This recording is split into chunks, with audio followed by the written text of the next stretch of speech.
All right, ladies and gentlemen, welcome back. It is the Rundown with your boy Simply and ALTInsider, and today we are getting the scoop. We have got the Beast and Trihex, two big boys from the Mario Maker Endless Leagues, and we're talking, as you probably can assume, about Mario Maker 2. So, starting with the Beast, what is your thoughts in general on the league thus far? Well, the league's definitely like I'm enjoying playing in it a lot. Like just racing Mario Maker against anybody's always fun. But I mean, I feel like I don't know what exactly we're talking about today, but I mean, there's like seems to be two teams of people in the viewership. Team this league is all random, like it's luck. Why did these guys sign up? And team like it is luck, but it's also, I think, more, strategy and skill being rewarded. It's not, I feel like the standings would be just chaos if it was all luck. There would not be people at the top as well as people at the bottom. Now, how much luck there is, because it's not the same levels, but it's definitely not, I don't think anybody can say it's 100% luck. Like, it's Oh very no. clear at this point. Oh no. It is so far from that. It's incredible. But I want to let you talk, Trihex. I'm a lion in a cage right now. I got a lot of thoughts. Trihex, you go first though. What are you feeling right now about this league?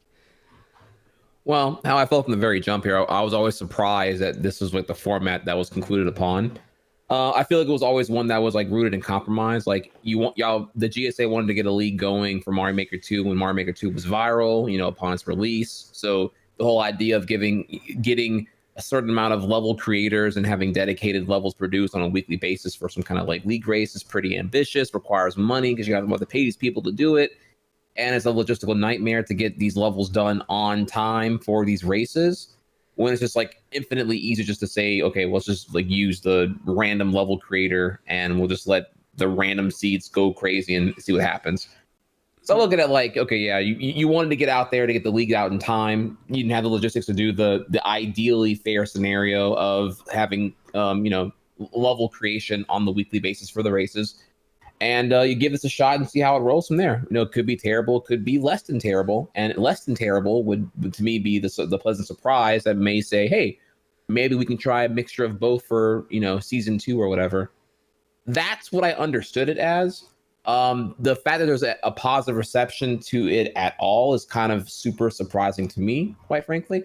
But I also don't have all the fun data to have counterpoints fed to me about how not awful this whole thing actually is, as far as like separating skill sets and it not being a complete RNG fest of whoever gets the easier free levels whenever you're doing the constant skipping and everything else. Mm-hmm. Yeah.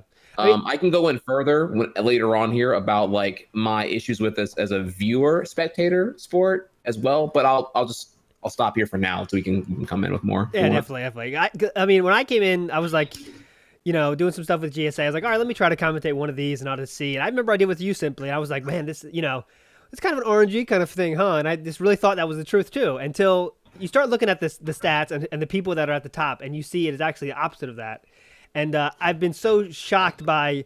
We have two people, one in this chat right now, that is 21-0 in races. And you know, if RNG was a factor, let's say it's flipping coins, which obviously it's not flipping coins, but the odds of someone going 21 in a row is about 1 in 2 million or something like that. In terms of if it's RNG purely, there's a lot of numbers like that I could just spit out right now to show it's not RNG. But what I like about it, and I'm not saying this is perfect for the viewers, because you got to go deep to get to this level, but it does add an insane level of strategy that is above who can beat this game the fastest. Because when you're playing Super Mario 64 or Legend of Zelda or whatever you're playing, it is everyone is doing the same exact route to get to the end as fast as they can. I mean, maybe some people are doing baby strats, some people are doing different things, but usually it's pretty similar.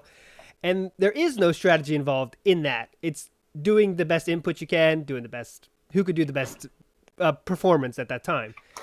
When you add this element of the skips, and they clearly do matter because there is a direct correlation between the number of the people that make effective skips and their place in the standings and the average clears. I mean, it's not debatable anymore. That's why I appreciate this league and how it is. That's why I like it. I'm such a fan of it, is because it does take speedrunning to that next level that's where speedrunning sometimes is lacking, right? Is there is no depth of commentary. We're watching Trihex and the Beast. If we had the same level, we'd be watching Trihex and the Beast do the same level, and who can do that the best, right?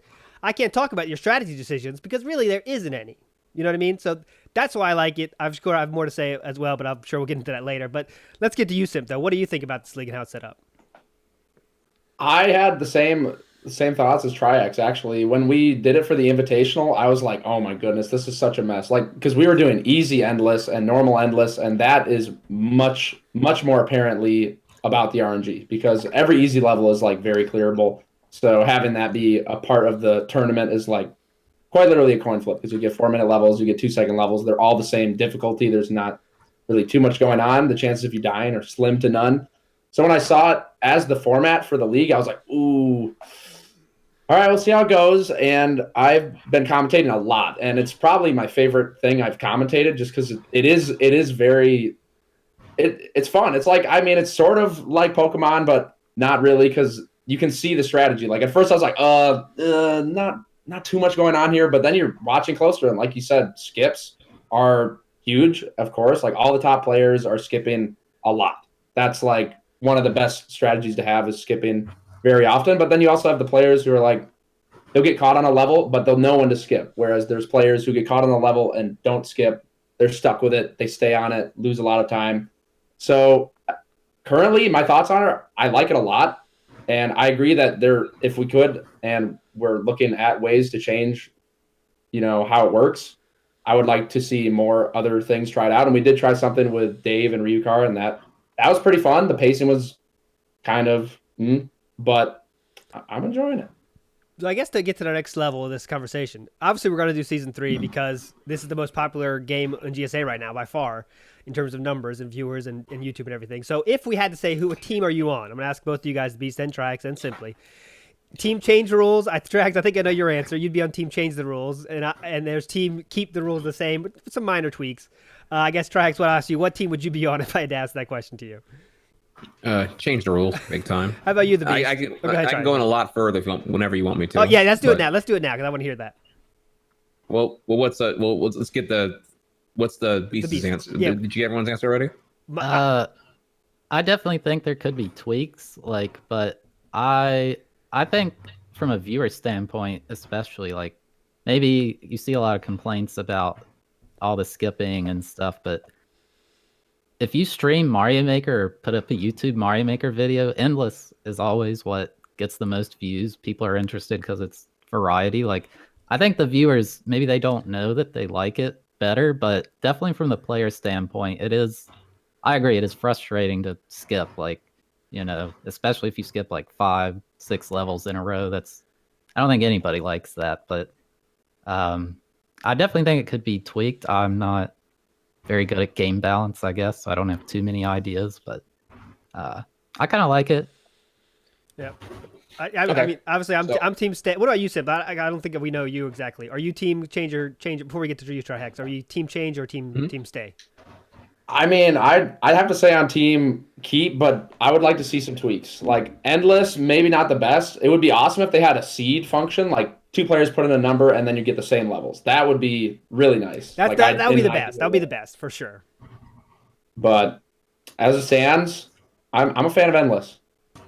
Okay, and just for my thoughts, yes, obviously I'm team stay. I would want one tweak, and that's the overtime tweak, because we do get that confusion sometimes with you guys, where you guys are the same score, but you got to tell each other in Discord. That's kind of weird thing. Do I have to keep going? Do I not? I wish that was changed, but that's the only thing. I want to keep all the rest, but now you can go Trihex. Okay, so to continue on here, the couple issues I have with it ultimately are the fact that particularly when you have overtime, you have a tie score, 15 minutes is up on your round. And the next level you get is such a factor whenever it comes down to like who's going to win that round. I find it to be a pretty big one, because you can get a freebie 30-second hold forward to win speedrun level that's not going to have any like bait or anything in there. It's just a very honest level. Or you can get a 4-minute long stupid thing, and you're just like, okay, we'll skip.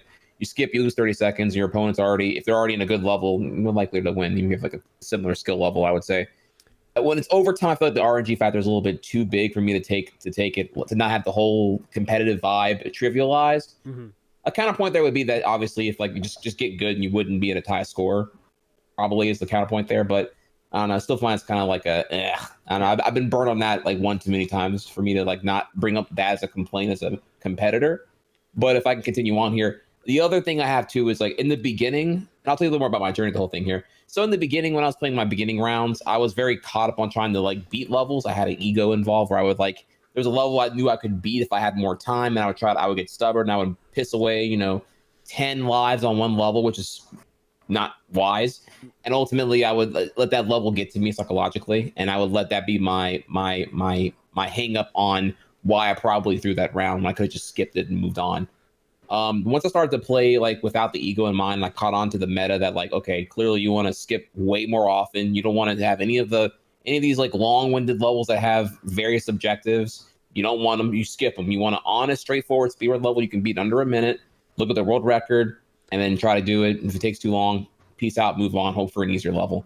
And so the meta, while there is a meta and there is strategy, the meta to me is kind of like, kind of, I don't know use the word boring, but it's like, all this variety in Mario Maker. And if I'm playing optimally, which I have been the last 2 rounds, I've won the last 2 rounds now because I started to catch on to what I should be doing.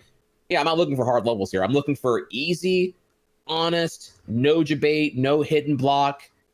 Just kind of hold forward to win speedrun levels, and I'm skipping until I get something as close to that as possible. Any other variable, auto scroller, objective, red coin, skip. World record over a minute, skip.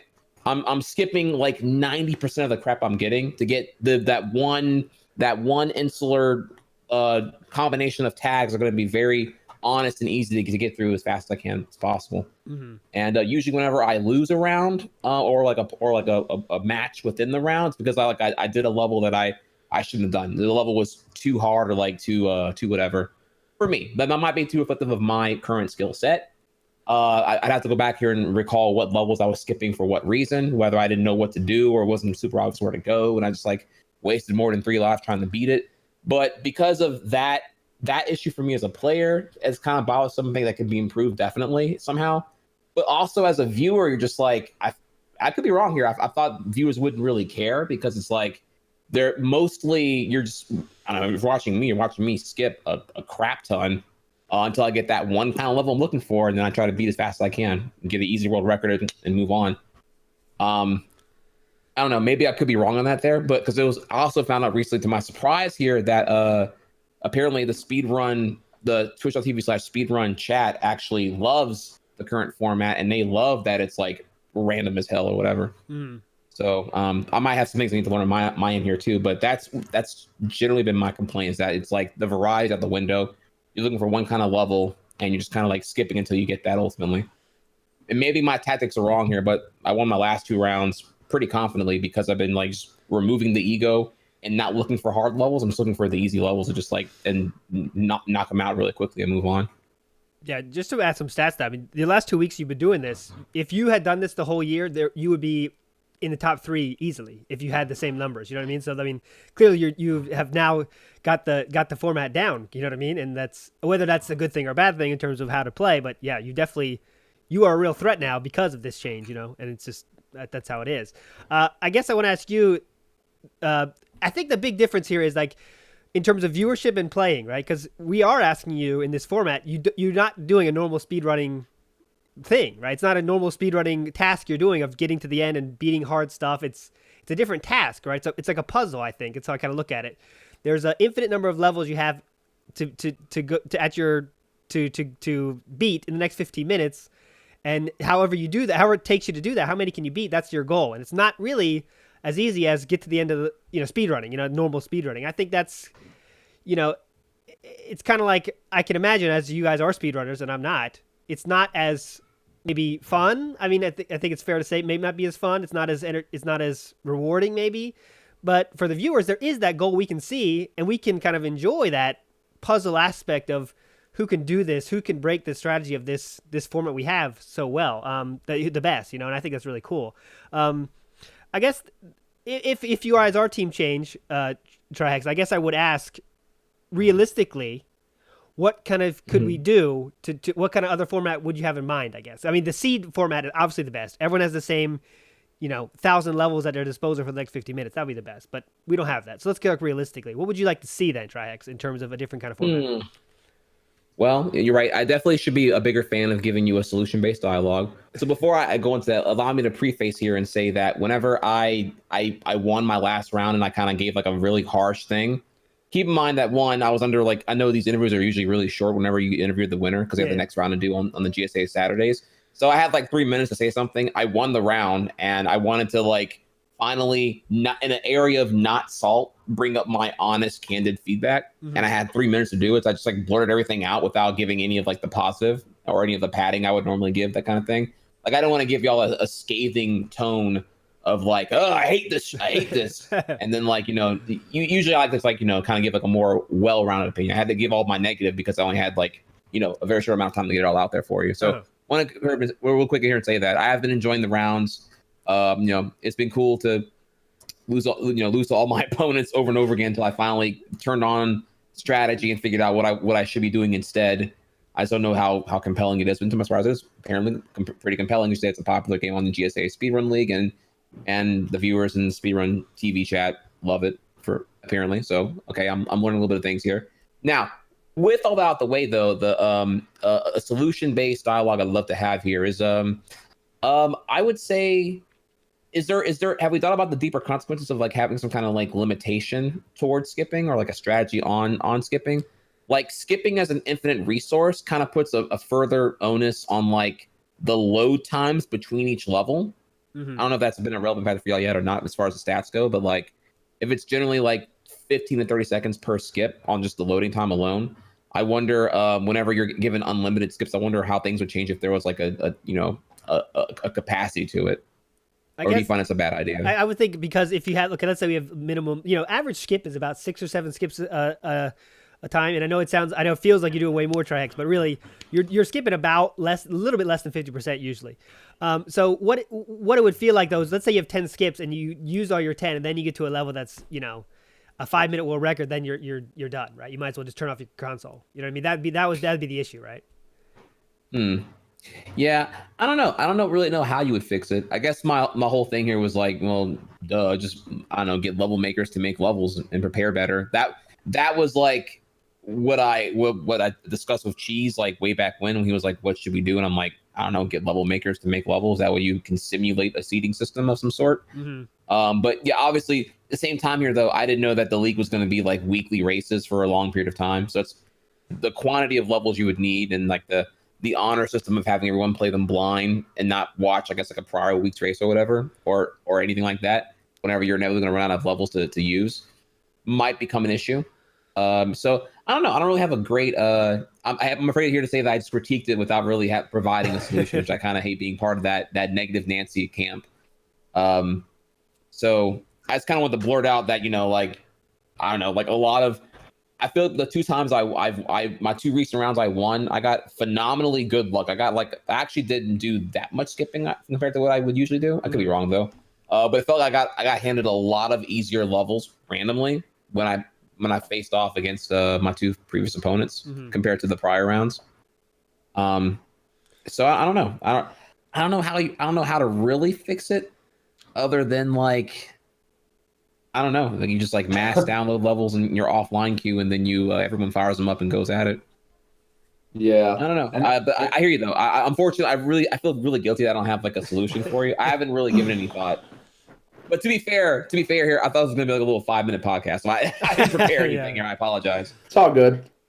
No worries. Yeah, I mean it is tough to solve. Like obviously the seed is the best thing, and if we did have level makers, like we would want them for each match, and that's like you have like 16 matches. Each match you probably need like 15 to 10 levels. That is a lot of levels a week. So just the sheer quantity.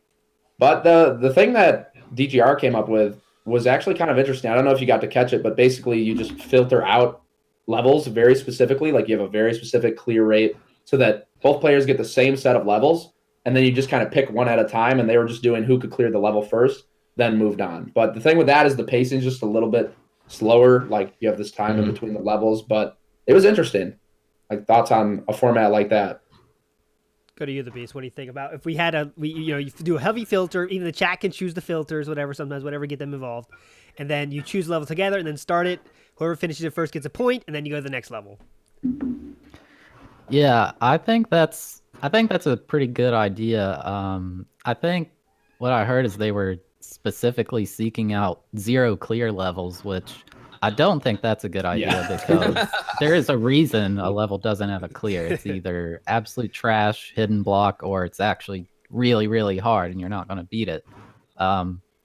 But having the same levels, it can be very good. I've done a lot of these races in Mario Maker 1 a while back. I've done a lot of different formats with pre-created levels. And one thing I've noticed that always happens is there are like absolute blowouts. Like it'll be like, I don't know, like somebody will finish the level in 3 minutes and then somebody else finishes in 25, 30 minutes. Like it's that big of a difference. It just depends, like, especially within SMBU, most players you see, it's different. You know, you can wall jump, you can ground pound, all this stuff. A lot of the big players of the game, they like Mario 1, 3, and World, but they don't like NSMBU. So somebody like me who does like it, and I know all the tricks and everything, if I get matched against somebody who doesn't like it in an NSMBU level, there's no other way to say it. It's going to be like, that's a good. It's going to be bad. Point. Like it's going to be real bad. I've seen it happen in many races. And for a viewer, that's like, well, this is pointless. That guy's ahead by so much. Like we already know who won. And you could have the same thing in the Endless League too. Like if somebody games over as well, that's an issue we see. I think there's been like 2 wins with a game over or something. But I guess the main problem with the DGR thing is the levels aren't vetted. They're not tested. So you could get just the hardest, trashiest thing ever. And I mean, maybe there's a way to skip it. Like I haven't actually seen it yet, so I don't know. But you definitely don't want to be stuck in the hidden block, find 500 hidden block level. Like you'll never finish, and it's very boring to watch. Yeah. I just to counter my own team here, my team keep the rules. We do have to think about the viewer experience here. Obviously, as a sporting league or whatever you want to call it, we do have to think about the viewer experience. And whether it's, even though I know it's not RNG because we have 2 players that are 21-0 in races. I mean, that's just unfathomable if RNG is a big factor, by the way. So we have to do a thing. The viewers, though, there's a lot of viewers out there in the YouTube comments say, "Oh, this is so RNG, it's incredible," and that thought is obviously there for someone that doesn't know. So that is something to think about: is how to if that's the thought, what people think is the truth. You know what I mean? In terms of average fan finding GSA and let me check GSA out. What is this Endless League? Oh, this is so RNG. So that's the only thing I worry about is like getting new people into it because it does take you a match or 2 to kind of get it. You know what I mean? And if you don't get it, it's kind of like, oh, this is just RNG. Oh, I was watching my favorite streamer, Trihex. He lost. Bad RNG. You know what I mean? It just goes like that. You know, that's what people think. I think that's something we have to think about too. You know what I'm talking about? Simply like the perception is huge here. And at first glance at this league, it does seem to be RNG, which I think is an issue we have to deal with somehow. Whether it's more education or something, but we do have to deal with that, I think. Definitely. I mean, and especially to Triex's point about overtime, that is like super hardcore RNG. Once it's in a tiebreaker state and you're both skipping to find a level, it's very much like, okay, who's going to get the next level that they can clear? Of course, you still have to clear the level. The pressure's on. Like there are variables, but at the end of the day, the RNG is much heavier there. But I did want to ask the Beast also about thoughts on the league and your personal enjoyment, like how you've been feeling about it. And kind of how you've changed your perspective throughout the league, like the way that you're playing. Yeah, so when we did the original endless tournament thing, even when we got to expert, I was like, man, this is like so random. Like I was like, I couldn't believe I won because I was like, I got lucky because I saw all these really good players get eliminated round 1. I was like, man, I thought it was skill, but no, I got really lucky. But now that we're in the league, as I'm getting farther, I'm seeing like other streamers playing. I'm like, why aren't they skipping this? Like it's been forever. I would have skipped this 5 minutes ago. And it's a lot of fun to play. Like I think it's definitely, you can't avoid certain things. Like I'll get a level that I'm like, this should be an easy or normal, like it just somehow slipped by or something, and there's no way around that. But with expert, you don't get levels that are like, I'm never beating this. Like anybody in this league could beat any expert level, unless maybe it's like a one trick, know this obscure tech thing. It's just how fast can you do it? Like if one player can beat it first try, no problem. Another player, maybe they would struggle to beat it, but they would. And also, you want to go fast, so you run through the level, try to do things dangerous that you wouldn't normally do, but you don't want to be too dangerous because a death sets you back so far, and then you may skip and waste time. I definitely feel like I've improved like when to skip versus like round one versus now. I feel like it's kind of almost a science. Like there's just certain things, if I see it, I don't care. I'm out, like collect coins or dark level or something, because too much variability, you never know.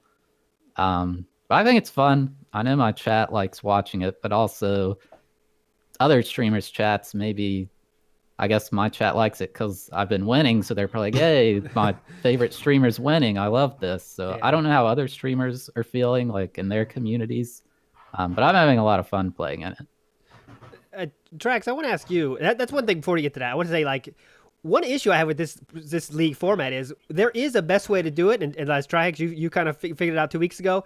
If everyone figures that out, I think it might become boring because there won't be any strategy. It will be, we have figured out the correct strategy. You know what I mean? There's a right way and a wrong decision. Right now, we're kind of in the gray area figuring out, okay, 1 minute world record is probably, anything more than a 1 minute world record is probably a skip. I think we should test at 50 seconds. I think that could be a right strategic move. But again, it takes more testing and numbers here. But I want to know why you made your switch, Trihex. What made you change your approach? And can you please encourage other runners to do that as well somehow? Because the last 4 weeks of the league, we want to get this thing popping off. If people lower on the standings also made that switch, we would have a much tighter race for the end. But why did you make that switch? I guess my first question. So I'm not gonna lie, actually, if I can be totally transparent here while I have everyone here. Yeah, I thought the league was a joke. I didn't care at all. I didn't take it seriously at all for like the first at least 3 weeks. I literally I blew off one of my rounds because I had to it was taking longer than an hour. I think it was me versus Slade, and round 1 and 2 took longer than expected, and then round 3 was we did our pre-recorded race. So like round 3. It was already over, and it was going to be over an hour. So I was like, oh look, I gotta go. I gotta be somewhere at 11 a.m. because we did it at 10 a.m. my time randomly on our pre-recorded day. And I was like, look, I gotta go. I'm sorry, man. I gotta drop the race. I gotta peace out. And we just left, and I just took a huge 0 for round 3. I didn't even care because I didn't care about the league or whatever. Things. So to start taking a little bit more seriously later on. So my score, I don't even know what it is. I haven't looked at anything here, but like my score is like a combination of I didn't care until something clicked. I would say things changed once I don't know, I stopped caring so much that I no longer had any ego involved. Like I wasn't trying to prove I could beat a level. I'm like, all right, this thing is so dumb. I'm just gonna start just doing the thing that I guess they want me to do, which is just forget beating a hard level I encounter. I'm just gonna skip until I get the meta levels I really need to win this competition or win this particular round or whatever. I'm not really sure what clicked. I just saw what I had to do. Check world record under 1 minute. Any objectives that lead to a huge variable and a gamble, I avoid them. Red coins, you don't know where they're all going to be at. There could be one, giant, obnoxious red coin hidden somewhere dumb and you don't even know. So red coins, got to bounce. Dark mode levels, you already know, got to bounce. Auto scroller in the tag, got to bounce. If I see puzzle in the theme, I'm already puzzle. I don't really want to solve a puzzle. I want to bounce. So yeah, I'm looking for standard themed speedrun and skipping everything else under 1 minute world record. And I go from there. If there's no world record, I'm usually okay, well, I'm gonna probably bounce as well. So I don't know, it all became very obvious what to do once I didn't care about having the quote unquote satisfaction of beating the levels that would get handed to me. I just started to skip until I got what I wanted. Mm-hmm. Really using the skip tool, which I would think you'd find boring, as I'm on the edge of my seat with the skip button. I'm skipping, skip is like my speed dial essentially when I'm playing it that way. I didn't think it was that compelling to really see, but apparently I'm being proven wrong right now with y'all's stats. So that's kind of where things changed for me. I can't really say what clicked though. This was like 3 weeks ago, and again, I wasn't really caring when it clicked. I didn't care. I care now because I see now what works, and I see you guys are eager to hear feedback on my criticism and or my feedback about the whole thing. So it's pretty. So I feel a little more involved now. I felt kind of distant before because initially, again, when I told when me and Cheese were talking about it, I was like, hey, you should probably get standard levels because it's going to be an RNG S word show essentially, and then that didn't really change. So it's like, okay, well, this is a circus. I guess we'll see what happens. I guess. And then what was your other question? You asked about what should new players do? I wish you, as the spokesperson, because I've tried, but no one knows me, so no one listens. Can you please help your other fellow runner that doesn't get that to get it, please? How can we show if you give it a shot, give the format a real embrace the format, and I think people have more fun and get more wins because there's some people at the bottom of the standings and they have the skill to be much farther above than where they are. I could name people, but I'm not gonna name everybody. But they have you know what I'm saying, right? They haven't embraced the format, and they're at the bottom of the standings because of that purely. They have the skill, but they haven't embraced the format. Do you think they're not embracing it because they're being matched with like the really known players like Beast and Orator and all of them? Or do you think it's because of a different reason? I think it's because, just like you, I think people can't get that. It's not about showing how good you are at this game purely, right? It's not about showing off the hypest tricks and doing that. It's about understanding the problem that you're faced with in this format of getting as many clears as you can in the next 15 minutes. And I've seen some people, great players get stuck on a level for 6-7 minutes, and at that point it's like you're clearly making a mistake in this sport. You know what I mean? If we're playing football, it's like running backwards. You know what I mean? Like you are just clearly not doing this correctly. I don't know if it's an ego thing or just I don't like the format, so I don't care about this league. I don't know what it is, but there's some people are just not playing this effectively at all, and they don't seem to care. You know what I mean?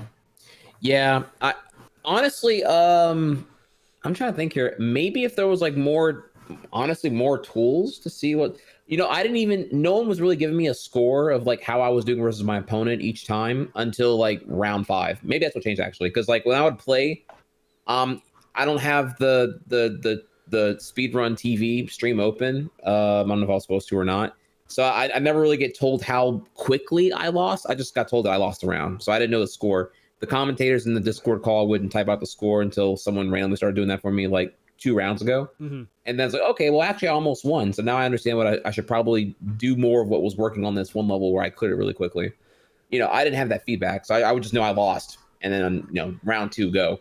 And I lost again. It's like, okay, well, we're still doing round 3. I'm like, why are we doing round 3? I already lost 2 out of 3. And I'd be in a pit of salt, not even care anymore. So be like, all right, well, whatever. And move on. But I would tell maybe your new players, you would maybe want to like give them a little more of a template of what is an ideal round. Like you're generally looking to spin at most, say 3 minutes per level. If you're over 3 minutes, you should definitely bounce. I would probably maybe tell them about that. I would tell them, if you died and you still don't know what to do, you should probably skip. Like, if your death didn't reward you with new information or knowledge, it might have been a cheap death. And at that point, do you want to find out how many more of those cheap traps are going to be in the level? You should probably skip.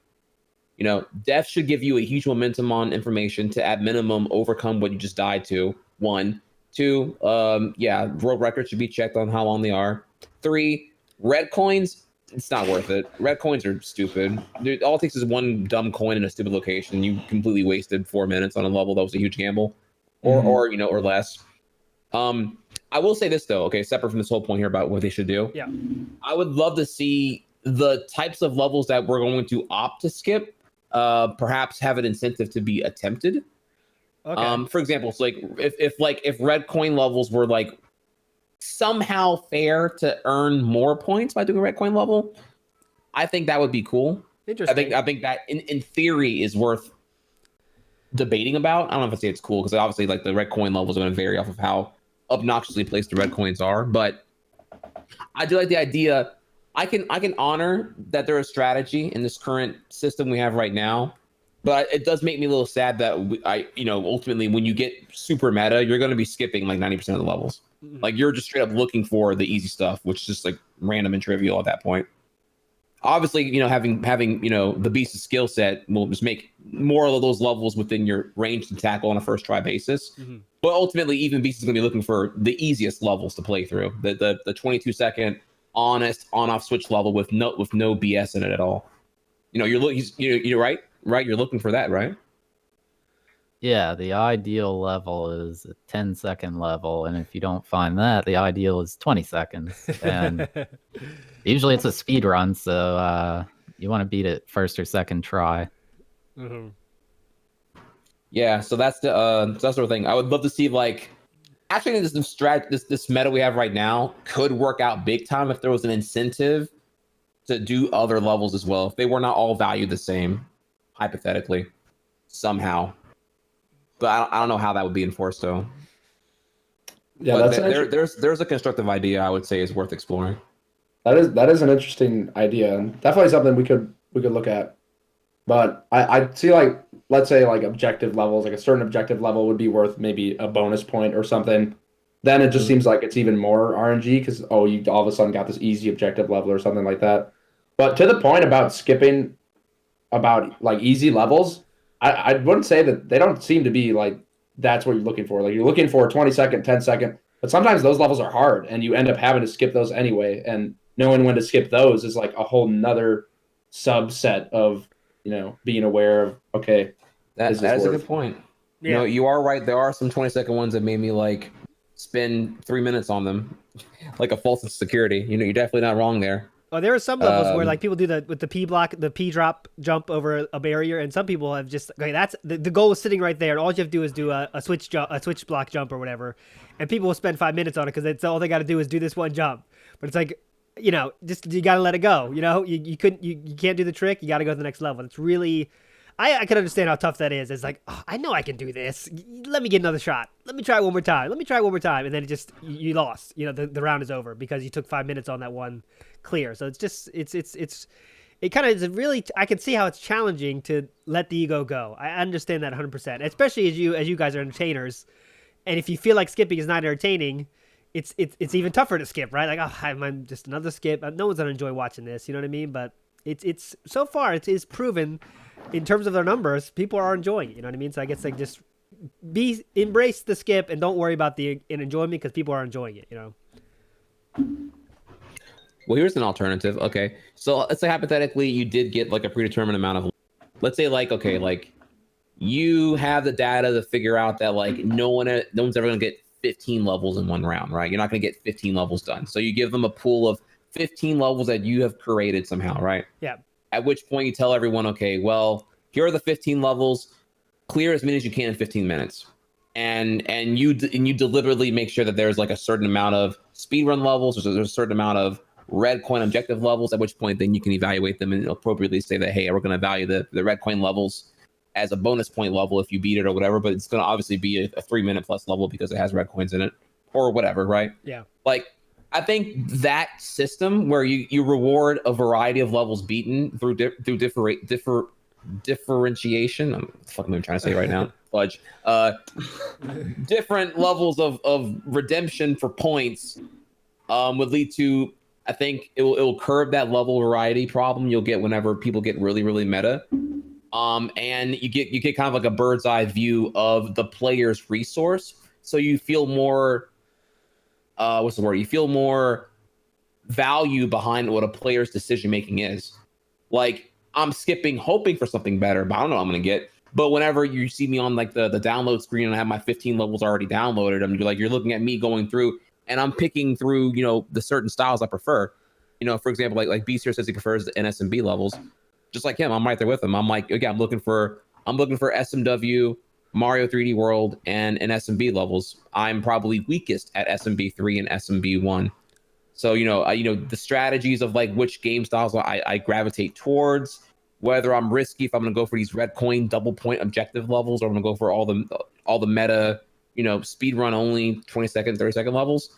I think if you have a curated pool of levels, again I say here 15 honestly because you can just figure it out. Yeah. Would be the actual ideal. That gets me hype actually. That would be dope. I don't think yet. Because it gives me kind of the high of of speedrun bingo, where you're routing in real time and it's like you're using 100% of your brain the whole way through, and it's like crazy to look at and witness and see. I like that idea because I think it does embrace the strategy of choosing which levels you do choose. Like, okay, well, the Beast went with that level, but Trihex went with this level. Let's see how it turns out. That's pretty interesting. I just worry about the logistics of that. You know what I mean? Like how many we have to get still a S ton of levels to get over one weekend. You know what I mean? Like how many levels does that take? I don't know. Can you is there any kind of equivalent of the Warp World tools in Mario Maker 2 right now? Like you don't have like the pool of like levels that everyone just like kind of like rates either good or bad in general. Like didn't Warp World have that kind of thing? Where Warp World was able to like get like 15,000 levels and like a network of like not trash levels essentially by just peer review. Yeah, do we not have that for Warp World?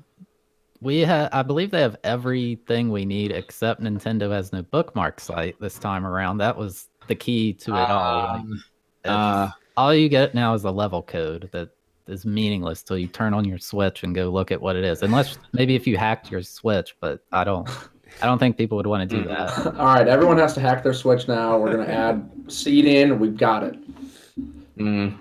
Yeah, okay, you're not wrong. Logistically, it is a nightmare. The only thing I can really think of at this point with that is that you just use like you use the advantage of a giant active Mario Maker 2 viewer base and tell them all to submit good level codes to this, whatever, this form portal, this Google form or whatever, and then someone forces themselves to like go through and just like look at them one at a time. Yeah. And see what they are. Mm-hmm.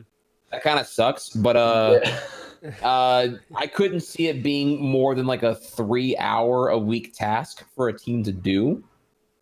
Not bad. But I completely get that it's kind of asking a lot for this whole thing right now. So yeah, I get it. I think that to me would be the best format going forward if you can solve the logistics of it. But obviously it's just like fair enough. So that's officially my pitch to y'all. Now I'm gonna, even though it was a collaborative idea that we formed here, I'm gonna patent it and say it's my idea. So this is my idea for a constructive improvement upon the format we have right now. Thank you so much, Trihex, for the original idea. Very much appreciated. Trihex format coming up season 3. We do have to make the big names happy, right? I think next season if we have open tryouts, we're gonna get like so insane numbers it'll blow everyone's mind how many people want to join this league. But I'm not stupid. If we just have no names in here, it won't be as popular as it is now because we've got to keep the big names happy. So I think if there is if we do, what I'm saying, like we have to satisfy you guys. What I mean? That's also very important for this league. And if there's a split there, because Trihex, you said before you didn't really care about it at the beginning, you weren't really feeling it. The Beast, you kind of embraced it the whole way, and your record shows that. But like, is there any way we can make it more attractive, do you think, to big names, Trihex and the Beast? I would ask you too. How can we get more people in this and embracing it? Because I mean, a lot of you guys are full-time streamers. Yeah, the prize money is great, but it's not really about that. You know what I mean? It is taking a lot of your time of the week and stuff. You guys are busy. What can we do to make it attract more big names in speedrunning to come to this kind of thing? What do you think? I'll ask you, the Beast, first. Well, I think one thing with this league also may be the people who are in it, like. So Mario Maker 2, it's like 4 months old or something. I don't know. But so a lot of people, I was super stoked. I'm like, wow, these guys, I never saw them playing Mario Maker 1. Now they're playing Mario Maker 2. And then so I follow them all. And now I'm seeing them playing less and less. So it could just also be that some of these people in the tournament are like, they're not as interested in the game itself. I'd be real curious to see in the next season, like, I'd expect more people that are actively streaming the game most days or want to sign up and see how that goes. But I guess one suggestion, I think if GSA ever did like just a 1 day or 1 weekend, just tournament, no league or anything like that, I feel it would be very, very easy to get people to just step up and say, hey, I'll build a level, because they love to see their level played. Like people do viewer level streams, so this is true. They would love to see 1,000, 2,000 people, whatever, playing their level. So many people would step up. You'd have to filter out, like, get it to the best creators. But I agree, for like once a week thing, it's probably not realistic. Like you'd have to have so many people testing and building. But for a 1 day or 1 weekend event type thing, I think that could easily work. But Definitely. yeah, I'd definitely just be interested to see if people who are in the current one sign up again, as well as like who I know that are still actively playing sign up, because a lot of them are watching too. I see them in the chat.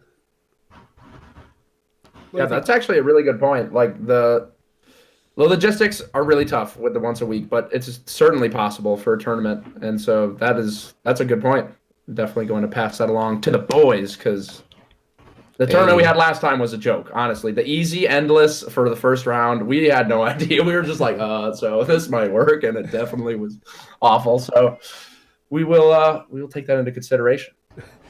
Trihex, what do you think? I want to get your answer on that. How can we get more bigger names into this kind of, even if you're talking about different games, into the GSA kind of competitive thing because it does take your time. I mean, your time is valuable. I'm not stupid. I know that. So how can we get more people, do you think, into it? Because I don't think it is just as simple as more prize money or something like that. I don't think it's as easy as that. What do you think about that, Trihex?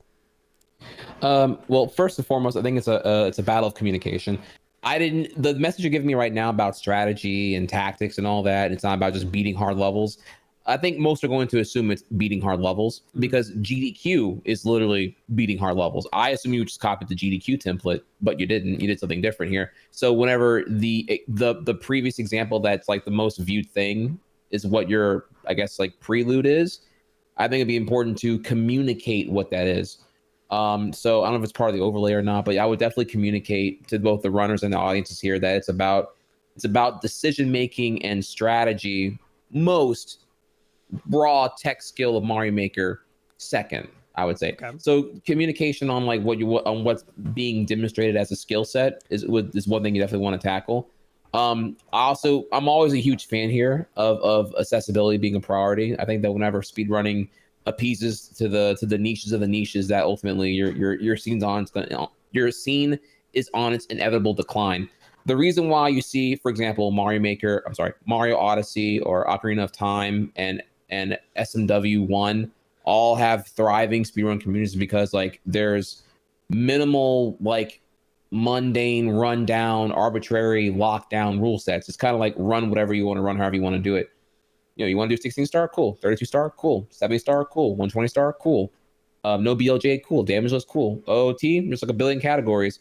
SMO, Mario Odyssey, there's like a billion categories because everyone can run what they want to run. There's no like overarching like confinement of like what is allowed to be enjoyed essentially. So what I'm getting at there is like Beast's idea, for example, just like a YOLO open weekend. Yeah, you should try to always bridge the lower skill to the veteran players as often as possible. Like I don't think anyone new coming to the scene wants to go one toe to toe with like Orador and get bodied, round one and then get knocked out. I think minimizing that sting by having big fun goofy races and getting a bunch of like, again, big goofy amounts of level creators to just give you a level off the top. I think that'd be cool actually. I think that'd be fun. I agree with Beast as well here that idea is pretty solid because level creators do want their levels made. The biggest fear is that they have no meta traffic driving what they make. So they'll make a cool level that took them 10 hours to build, but then no one's playing it. So they have like 0 plays, 0 clears. So they're just hopeful for anyone to play the level and give them some kind of feedback on the whole thing. Mm-hmm. And contributing to a race is a guaranteed eyeballs on it as well as players playing it. So you feel you get fulfillment out of being a happy level builder, I would say. So I do like Beast's idea. I do think communication will help you go a long way on conveying what you are enthusiastic about comparatively. All. Yeah. And I really, really think if you could do any of the things I said about my idea, wink, wink, my idea, wink, wink, you would get universal. I think you would get happier current Mario Maker RNG favoring viewers, and you would get happier traditional speedrun competitive vibe people as well. You would get both. You would literally solve every problem overnight if you executed as much of the pre-seed with variety levels having different incentives as quickly as possible. Definitely will be talked about. We have a lot to talk about from here. This has been a great conversation. I'm glad you guys have come on. We got about maybe 5-10 minutes left. I do want to ask, starting with the Beast, in relation to streaming, in general, not league related stuff, but Super Mario Maker 2 has been out about 4 months now. And like you said, some people correction. We have the exact number. Someone in my chat told me it will be 3 months this Saturday. There you go. Oh, okay. There's a correction. 3 months this Saturday. Super Mario Maker 2.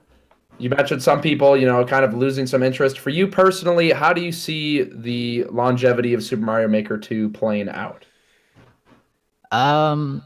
Well, so it's interesting because it's a game of literal infinite levels. Like probably the max amount of possible levels is a number that you can't even think of. It's so big. But at the same time, like Trihex said, it's about to be 3 months, but people are already hungry for new content. Like I was pretty happy to see on Twitter, Nintendo made a tweet about Link's Awakening, and every reply was, "Hey, when can we play multiplayer with friends? When can we play multiplayer with friends? Blah, blah, blah." I was like, wow, people still care about this game, because it does seem like a lot of the people who are streaming Mario Maker 1 a lot, we're still all streaming Mario Maker 2 a lot, but it seems like a lot of the people who were, playing it at the start, they're kind of losing interest. And maybe, I don't know, maybe that's just because they just wanted to play it for a while. But if Nintendo could give us new content, like add in an enemy, well, now you got that enemy bouncing off of 30 other enemies and 5 different themes and everything.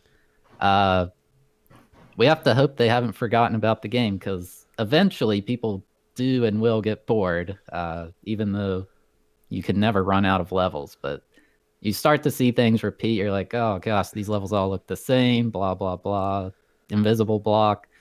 But I think the game's in a really good state. It's just, we definitely want the new stuff from Nintendo. And yeah, for me, it kind of bleeds into like 2 things here. One is like what I complain about, and what that affects for the streaming stuff. So, how Mario Maker 2 right now, I agree with Beast. It's in a good spot. The content is healthy. There's like way more for me to do than I have time for, including multiplayer right now. I do think we all kind of were promised the update for friend multiplayer online. I'm still waiting on that too, because then you would have like, as a streamer, I hate to keep making about me being a streamer versus me being a player here, but as a streamer, I would keep the directory relevant more often, longer term, if I can do more of what makes me strong on Twitch as opposed to YouTube. As a Twitch broadcaster, my ability to interact is like what sets me apart from a static YouTube video, right?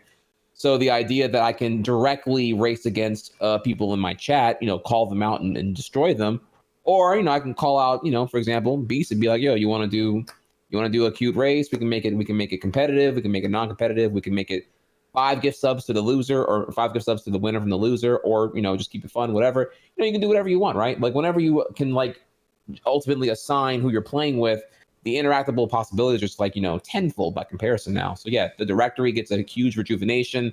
People who don't even play, who probably moved on now, would come back in just to like body their friends, because it's the equivalent of essentially giving online to Mario Party now. You have like a native online Mario Party. Yeah, now you're going to like trash talk your friends and want to destroy them, essentially, right? The same thing for Mario Maker. So that comes to mind, one.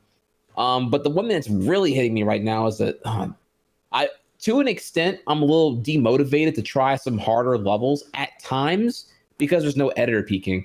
I didn't think the lack of editor peeking on levels would affect me, because it's such a small change that was like kind of like silently happened. They didn't really announce that was going to happen at E3. Just kind of, the game came out and then we all found out you can't edit levels that are already downloaded, that are not created by you.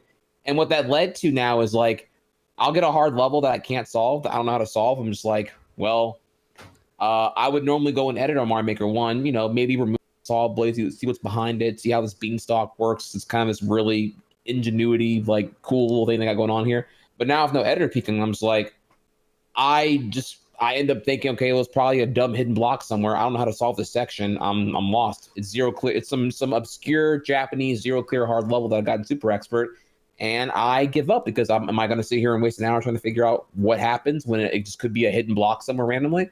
I don't know. So I just don't care. So I get a little demotivated, and that happens to me more often than I wish to admit, unfortunately, with the lack of editor peeking. So I'm really hoping, I don't know, it's kind of like a lost cause here, but I would hope that they can meet me halfway with that one. I get that, like, level pirating was a problem, but man, the level peaking is just like, oh man, I don't know. I get it. You don't want to remove the magic of how the level functions, but like, I feel like you're just kind of like, whenever you halt information like that, you just kind of like stagnate like level innovation. Other level creators can learn from other ones how they're making their cool contraptions or whatever, etc. So I really want to see that. I really want to see multiplayer or friend list, friend lobbies. I'm sorry, I was saying wrongly here. Friend lobbies.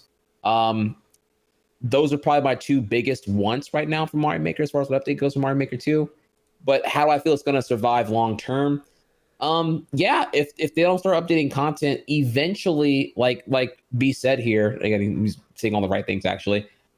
Viewers and players alike are going to compartmentalize all of the things you're seeing over time, the same trends. You're seeing the same stuff.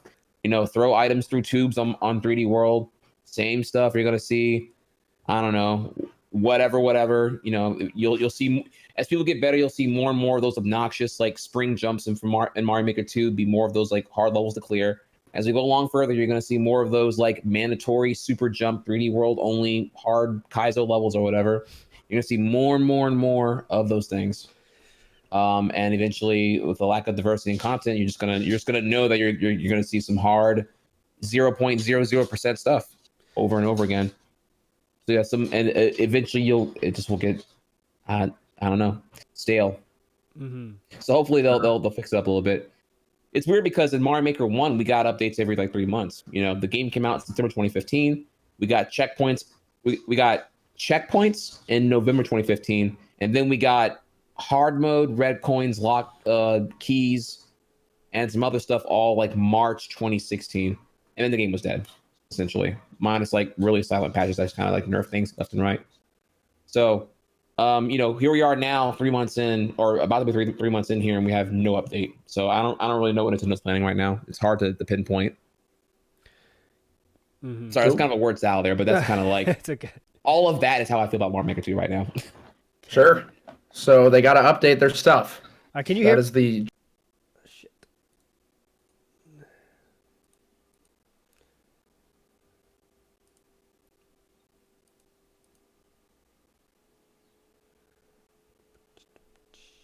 Whenever whatever you want to do, whether you're me or Beast or whoever, coincides with what keeps you, sustainable as a broadcaster or YouTuber. Mm-hmm. So Sure. Yeah, we're just waiting on. I mean, the natural step here is friend lobbies. You give us friend lobbies, boom. I'll be quiet for a full year. I'm hushed for a year. I'll be so happy. So if Kimishima-san or whoever want to just like come down my chimney in their Santa costume and just say here's friend lobbies in November, I am quiet for a whole year, dude. That will feed me for a long time. Awesome stuff, guys. I mean, this is really, really good stuff here. We got future ideas to think about the present, past, everything. Before I let you go, though, I gotta ask one question here. I always said if I got to interview with Trihex someday, I'm gonna ask this. I consider myself the biggest speedrun historian, speedrunning nerd, whatever you want to call it. And I always thought if I had Trihex, I'm gonna ask this question to you. So I'm gonna take the advantage of this time here. You're a calculated guy, Trihex. I know that. You think about everything you're doing. When you made the jump, and I think now it's safe to say you're a variety streamer, was it a calculated change, or did you make it in terms of, okay, I see where this is going. I think this is where I can do everything I want to do. Can you talk about the transition there? Was that a calculated decision, or did it just happen naturally for you? Ooh, I'm a variety streamer now. Okay. What do you think about that? If I ask that, no, it's cool. I try not to dwell on the labels because it's just like then you'll overthink about like what you're doing versus what you're perceived as versus what you want to do. Mm-hmm. So to answer your question, the reality is you may perceive that I'm variety now, but it's actually that I'm finally a healthier minded person. You see, before, and I'm trying to take up too much time here on the whole thing here, but when I did solo Yoshi's Island, 2011 to 2015, I was actually trapped. My self-worth was directly tethered to how good I was at the game. Like, because I was the most viewed Yoshi Island speedrunner, but I was like at worst 8th place on the top 10 leaderboards. I felt incredible guilt about how I had all this viewership, but I didn't have the world record or like the times to back it up. So I felt like I had to get better at the game. But at the same time, though, Yoshi Island's a very, very hard game. If none of y'all played it, it's a very, very hard game. It's a very long game too. You know, it's a 2.5-hour speed run when you're good. You know what I mean? So it's like it takes a long time, and honestly, the reset points are like stupid. It's like you're not even like the first major level you even care about whenever you get to like the top 1% is like, you know, it's 20 minutes in. Like level 2 is the first time you get like to the really hard tricks. And then the hardest trick in the game is an hour and 45 into it with the 5-4 skip, which is very, very hard. You know, it's 50 plus perfect. It's 50 plus flutters with very little room for error. Like you can easily fail for a lot of reasons. I don't want to call them frame perfect, but like a lot of them are pretty much 3 to 5 frame windows of like amount of height lost to not die. Again, without getting too wordy here. So the whole point is that like, you know, Yoshi Island required a crap ton of time to optimize when I had to like, you know, balance, you know, working at my regular retail job and being a part-time college student. So I didn't have the time to get better at it ultimately. I had to like kind of do what I could there. So that beat me down for a very, very long period of time. And it wasn't until I got into working out that I was able to like kind of like separate the art from the artist and my performance from my self-worth. And with working out, I was able to like finally like break through that and just kind of like work on really reevaluating, am I playing Yoshi Island because I feel an obligation and guilt to be better at the game because of how I'm perceived? Or is it because I actually want to play Yoshi's Island because I love the game? So I brought it down to my core. I figured it out. I did that. I worked out and did Yoshi, got back in, bounced back, got good at it. Got up to second place by March 2015. At which point, then I took, I forgot what happened next. And then I don't know, like Mario Maker happened like 3 months later, and then or 6 months later. And then from there, I was like, you know, it was crazy. I blew up and everything else here. So what happened then is like Mario Maker was the first time I ever like really enjoyed a game as much as I did Yoshi's Island. You know, I had like a long period of time where I wouldn't play other games, but every game was just like not as fun as Yoshi's Island. So I kept coming back to Yoshi's Island. It was kind of a trap essentially. So whenever you say I went variety, what actually happened was I was for once finally freed up. Other streamers, by the way, would like, you know, play their game. Like, I don't know, maybe like the Beast would play like Mario Maker, but he would occasionally, you know, maybe you'll occasionally play Black Ops 2, or you'll occasionally play, I don't know, Fortnite or whatever. Like you know, you have a healthy variety. You'll play other games. I played purely Yoshi and very little, and I mean very little of anything else from 2011, 2014. Like it was like 99% Yoshi's Island. Very, very monotone. And honestly, in my opinion, very, very unhealthy, I would say. Unless you have like a lot you can do in your one game, like OOT, for example, which you could not do in Yoshi's Island. Yoshi's Island was not like a game you can do a lot of different things in, I would say. So I finally got freed up. And naturally, I would say that I actually was a solo Mario Maker streamer until like 2017. Like for 2015, 2017, I did Mario Maker exclusively, ultimately, which also led to me getting burnt out on that game in the same way I got burnt out on Yoshi's Island because I played it for 10 years straight. So now that I'm variety, it's more that I'm just like kind of like, I have a speedrunner competitive mindset, but I'm finally exploring other games. There are so many games I've never played that if I wanted to speedrun something else, I would feel guilty because I'm just blindly choosing another game, not really picking the one that has me intrigued as much as Yoshi's Island did. So I've played very little JRPGs. I played very little other platformers. I'm not in the Nintendo library. I have not played, I mean, dude, there are so many games I have not played, dude. I have not played an FPS since Halo 3. I have not played an RTS game ever. I have not played barely any JRPGs that are not Pokemon or Nintendo related. There are so many games that I feel like I have not experienced. Persona comes to mind, Final Fantasy, etc. That I would feel guilty committing to any other game right now when I haven't even like experienced other games altogether. Like I'm free. I'm like the genie from Aladdin. I'm finally free from that guilt. And I'm not against speedrunning other games right now. Just that I really, really, really want to see what else there is there. Like, could I have hopped on Breath of the Wild, for example, in 2017? I could have, but I thought, no, this was awesome. Zelda is fun. By the way, it's my first Zelda ever. Let me play Twilight Princess. Let me play Wind Waker. Let me play the other ones here. Let me try them all out first, and then we'll see what I want to do when I get caught up. So that's kind of where I am right now. I'm just kind of like free flowing a little bit everywhere at this point. But it is technically variety, if you want to call it that. But it's really more that I'm a speedrunner finally out of my shell and looking for the next game, essentially, for the last 2 years. Good stuff there. That was really... I've always been sorry. I know a lot there. I apologize. There's no short way to put it. It was awesome. It was awesome. But okay, we'll let you go now. obviously we could go for another hour probably, but let's end it here. Awesome talk about Super Mario Maker. Awesome talk about everything. A lot of stuff to think about. Simply, final words before we send it to the boys for their final shout outs. Thank you guys so much. This was very insightful. It was awesome to hear your perspective as a runner in the league. I've been really enjoying commentating the matches and watching you guys play, seeing your decisions. Looking forward to the games you have upcoming, and good luck with your streams. I know you guys are both planning on doing that, so I hope it goes well, and I love you. Final words, the Beast.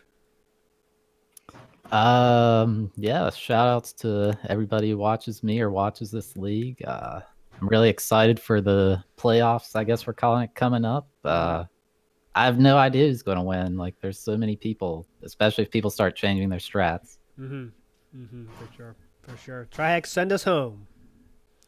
Yo, big shout out to the GSA League. Nothing but love at this point. I'm feeling the love right now. I love the feedback form here. That's fantastic. Shout out to Simply. Shout out to Alt. Shout out to Beast. Beastly, I'm a huge fan, by the way. I don't know if you see, I've liked so many of your video tweets every day whenever you're throwing out the daily highlights. Dude, you are indeed a beast. I haven't known you very long. I think our first time meeting together was either at GDQ 16, if you were there, or it was at Mario Masters Coliseum 1. I don't know where we first met, but obviously your name is valid. You've earned that title, sir. You are indeed the beast, and then some. So keep it up, man. I'm a big fan. I'm flattered that you even are right now with me, because you're gross, man. You're a legend. You're it. You're the real deal. Keep it up. Yeah, thanks. Thank you everyone again. Nah, son, dude, like, God, all I can say is, look. I hope I'm like within like your shooting range of skill. I would love to see you hop on Yoshi Island to see how crazy. I wonder how quick you could adapt to it. I wonder how much of your Mario Maker skill just applies to actually everything else. Crossover stream incoming, guys. The gauntlet has honestly, been thrown down. If you gave me a challenge game, I would match you if you ever want to do like the epic crossover. Whoa! I don't know if you speak or anything else here or not, but Damn! Mind. I got a couple games. Ooh, okay. Yeah, well, slide my DMs. Let me know what's good. Because like, man, I feel like a lot of people. I know I'm monologuing a lot here about Yoshi's Island, but like, until you've really played it, it's not like, because I know it's technically marketed as Super Mario World 2. It is nothing like SMW 1. It is like a whole different beast, dude. It is so different. Like, it's like comparing like peanut butter and rocks. It's like totally one's a food and one's a mineral. It's like not even the same freaking spectrum, honestly. Ladies and gentlemen, the throwdown is incoming. Look at this. What a way to end this thing. Trihex challenging the beast to an epic throwdown crossover stream coming to your DMs at some point in the future. Follow these men on their Twitters. You got to learn when this happens. Maybe GSA is going to get on this. We got to air it somewhere. We can do that for you. Let's get out of here, guys. Thanks for your time. Awesome stuff. All right. Peace. Peace.